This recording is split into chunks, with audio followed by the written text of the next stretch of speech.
مجھے ترنم بھی آتی ہے، شعر و شاعری بھی آتی ہے، لیکن اصل اہم مسئلہ سمجھانا چاہتا ہوں۔ میرا دوسرا خطاب ہے اس گاؤں میں، انشاءاللہ وہ پھر ترنم میں آپ کو سنائیں گے۔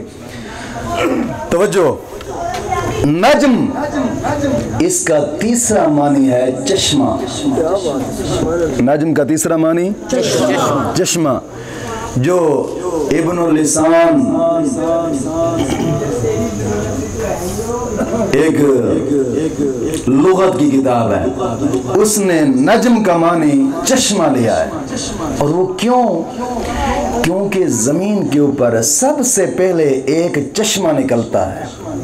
اور پھر اس چشمے سے دریا بھی بنتے ہیں،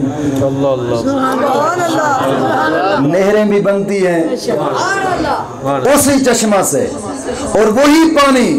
کائنات کو سیراب بھی کرتا ہے،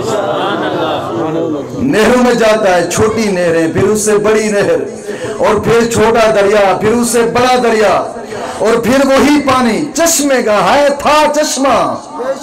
جب چلا اب کہیں دریا کا نام دیا گیا، کہیں نہر کا نام دیا، تھا تو چشمہ۔ نجم،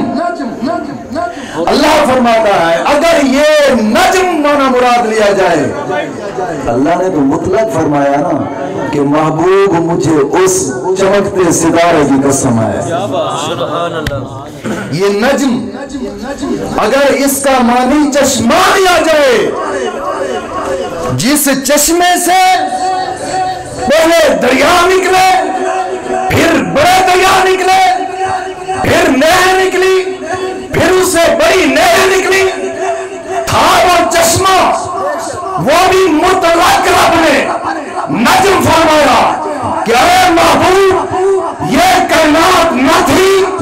آسمان